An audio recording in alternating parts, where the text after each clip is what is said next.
Cine Recap PH. Maligayang pagbabalik sa Cine Recap PH. Warning, spoilers ahead. Ang pelikulang itatampok natin ngayon ay patungkol sa isang abogado na pinatay ang kanyang mag-ina ng hindi kilalang salarin.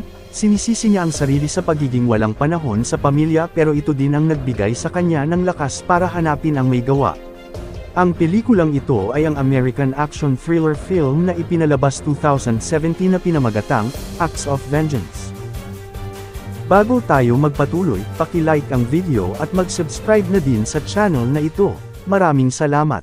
Si Frank Valero ay nagpunta sa isang kainan hindi para kumain kundi mayroon siyang hinahanap na tao. Binigyan siya ng kape na maiinom pero hindi ito nagsasalita, sa halip sinuri niya lang ang bawat naruroon, hanggang sa makarinig siya ng umuubo sa loob ng kusina na agad niyang pinuntahan.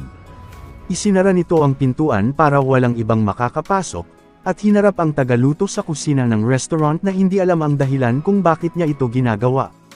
Isang taon ang nakakaraan, si Frank Valera ay kilala ng lahat bilang nangungunang magaling na abogado.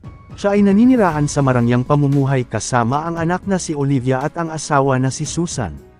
Ngunit madalas abala si Frank sa kanyang trabaho, nangako siyang makakarating sa pagtatanghal ng anak sa kabila ng marami itong ginagawa. Ganun pa man, pinilit ni Frank na makarating subalit nang paalis na siya may pinahabol pang gawain sa kanya habang nalalapit na ang pagtatanghal ng anak na inaasahan itong makakarating.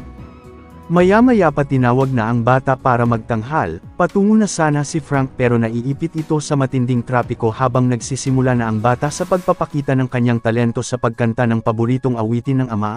Ngunit hindi pa din makagalaw si Frank dahilan ng malungkot ang bata na hindi siya napanood ng ama sa alay niyang kanta para sana sa kanya. Dumating man si Frank pero tapos na ang pagtatanghal, tinawagan niya na lang ang asawa matapos itong wala na doon at humingi ng tawad sa nangyari. Pag-uwi ng bahay may dala siyang teddy bear para sa anak na madalas niyang ginagawa para humingi ng tawad.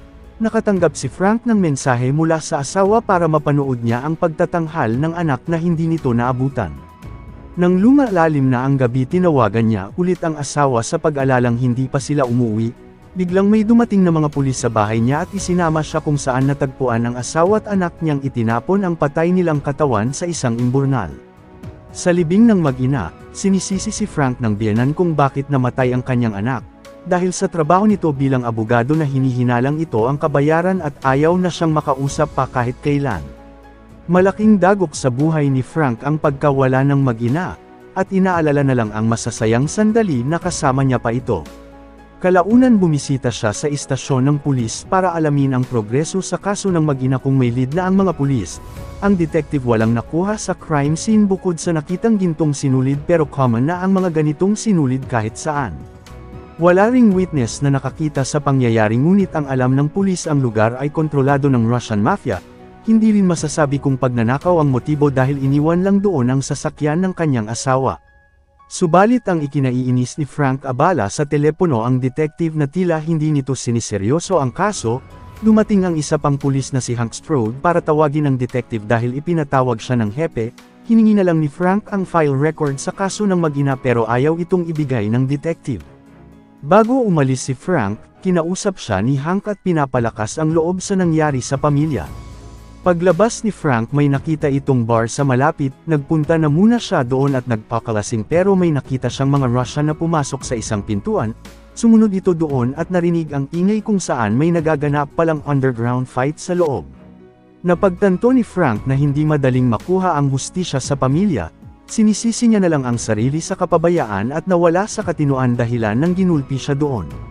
Magmula noon, para pagbayaran ang kasalanan sa pamilya nagpapagulpi siya sa mga fighter sa ring upang tanggapin ang lahat ng sakit. Umalis na din ito sa trabaho at patuloy na pinapagulpi ang sarili. Pero dumating doon ang pulis na si Hank para iligtas siya sa lugar. Pinayuhan siya ng pulis na wag na nitong sisihin ang sarili sa mga nangyari sa pamilya at magsimula na lang ulit. Pinaalam din sa kanya na hindi na masyadong prioridad ng pulis ang kaso niya dahil masyado nang matagal at wala ring ibang lead. Nagalit si Frank at umalis na dismayado sa nalaman. Habang naglalakad isang menor de edad ang sinusubukan siyang akitin. Nagulat siya sa napakabata pa nito sa ganoon ngunit may mga kasamahan pala ang bata. Iniligtas niya ang menor de edad sa kanila subalit mayroon pa itong kasamahan at ang bata mismo ang sumaksak sa kanya dahilan ng bumagsak ito sa isang shop ng libro. Kumuha si Frank ng libro upang matakpan ang sugat at agarang tumakas sa paparating na pulisya. Napansin niya ang libro ni Marcus Aurelius at ito ang nagbigay sa kanya ng pagbabago sa sarili upang maging matatag. Binasa ni Frank ang mga nakasulat sa libro at in-apply sa sarili.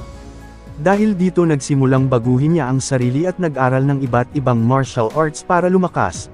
Sinunod niya lahat ng nakasulat sa libro ni Marcus at piniling hindi na magsalita upang makapag-focus sa mga bagay na gusto niyang gawin hanggang sa maipaghiganti ang asawa at anak na pinatay. Matapos ang ginawang pagsasanay ni Frank, binalikan niya ang crime scene noon kung saan natagpuan ang mag-ina para maghanap ng mga palatandaan. Nag-ikot-ikot siya sa lugar at nakita ang isang container na may naninirahan pero walang tao sa loob. Sa paghahanap natagpuan niya roon ang butas na kitang-kita mismo ang pinagtapunan ng mag-ina. Ngunit pagbalik ng sasakyan isang grupo ng kalalakihan ang binabalak siyang pagnakawan na iniisip nitong may kinalaman sa pagkamatay ng mag-ina. Pinakawalan nila ang asong dala pero hindi siya inatake. Nagpanggap si Frank na ibibigay ang wallet sa kanilabanan ang grupo na mabilis niya lang napatumba ang lahat. Pagkatapos ipinakita niya sa namumuno sa grupo ang larawan ng mag-ina, nakikita ni Frank sa mga mata nito na wala siyang nalalaman. Hahayaan na niya sana sila subalit may bumaril kay Frank sa likuran na nagawa niya ring mapigilan pero mayroon itong tama. Bumalik din ang aso at iniligtas siya sa mga magnanakaw. May dumating din sa lugar at tinulungan ito matapos mawalan ng malay. Kalaunan ng magising si Frank, naroon na siya sa lugar na hindi pamilyar kaya mabilis itong nagdamit. Bumalik na din ang tumulong sa kanya na si Alma, isang emergency nurse at madalas dumadaan sa lugar, ngunit hindi nagsasalita si Frank sa mga tanong nito at agarang umalis sa lugar na bahay pala ng nurse ang pinagdalhan.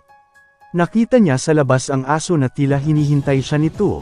Hindi na sana ito papansinin ni Frank pero sumunod ang aso sa kanya kaya kinupkop na niya ito para alagaan. Sa mga nalaman ni Frank walang kinalaman ang Russian mafia sa pagkamatay ng asawa at anak. Ang kailangan niyang mahanap ang taong nakatira malapit sa pinangyarihan na posibleng nakakita sa pangyayari. Biglang dumating sa bahay niya si Alma dahil naiwan nito ang wallet niya na nakalagay ang address at kailangan ding masuri ang kanyang sugat. Matapos tingnan iniisip ni Alma na niloloko lang siya nito dahil narinig niya si Frank na nagsasalita. Ipinakita ni Frank ang larawan ng mag-ina na hinahanap nito ang salarin. Naiintindihan na siya ngayon ng nurse at inalok ng tulong pagkailanganin niya. Napansin naman ni Frank na ang aso ay nagmula sa security na bihasa sa pag-aamoy ng mga bagay-bagay. Pinaamoy nito ang gamit ng asawa at hinanap sa crime scene hanggang sa dinala siya ng aso sa isang manhole. Natagpuan niya doon ang bag ng asawa na malapit sa may nakatira na hinihinala niyang nasaksihan ang lahat. Inabangan ni Frank ang nakatira doon hanggang dumating ang lalaki na ubo ng ubo. Nang sundan niya ito tinakasan siya ng lalaki na inakalang masama siyang tao at hindi na nahabol pa. Agad nagpunta si Frank sa bahay ng nurse pero wala ito roon. Pumasok pala sa ospital si Alma ngunit may kinakaharap din pala itong problema na gusto na niyang tumigil makipag-ugnayan sa kanila. Dumating si Frank at isinama ito para alamin ang nakatira sa container. Kilala ito ng nurse na nagngangalang Mr. Shiver na madalas na naninigarilyo pero hindi niya pa ito nakausap ni minsan at nakita ang mukha. Ang naririnig niya lang nagtatrabaho ito sa isang lokal na kainan bilang tagaluto. Matapos nito inihatid na ni Frank ang nurse sa bahay niya, ngunit pag-alis niya ginugulo na naman si Alma ng mga kalalakihan buti na lang bumalik si Frank para iligtas ito. Ang mga lalaki ay pinupuntahan siya sa ospital taon na ang nakakaraan para hingan ng gamot. Napilitang magnakaw si Alma sa ospital upang ibigay sa kanila kapalit ng kanyang kaligtasan. Gusto man niyang tumigil wala itong magagawa, ngayon siguradong papatayin siya nila at hindi alam ang gagawin kaya isinama na ito ni Frank sa bahay niya upang doon na tumuloy. Kinabukasan ng magising si Frank ipinagluto ito ni Alma ng almusal bilang pasasalamat sa pagligtas sa kanya. Pinag-iisipan niya din ang taong hinahanap nito at naalalang may kakaiba itong ubo na makikilala niya kahit saan. Bumalik ang istorya kung saan ito ang pinuntahan ni Frank sa isang kainan para malaman ang katotohanan. Ipinakita nito ang litrato ng pamilya at nakita ni Frank sa mata na hindi siya ang pumatay. Pero inamin ng lalaki na nasaksihan niya ang lahat ng pangyayari nung gabing iyon. Habang nakaupo siya naninigarilyo nakita nito na pulis ang may kagagawan, pinatay ang mag-ina sa kalapit na warehouse bago itinapon. Kinuha niya lang ang pera dahil wala din naman siyang magagawa sa pulis kundi magtago at humingi ng tawad.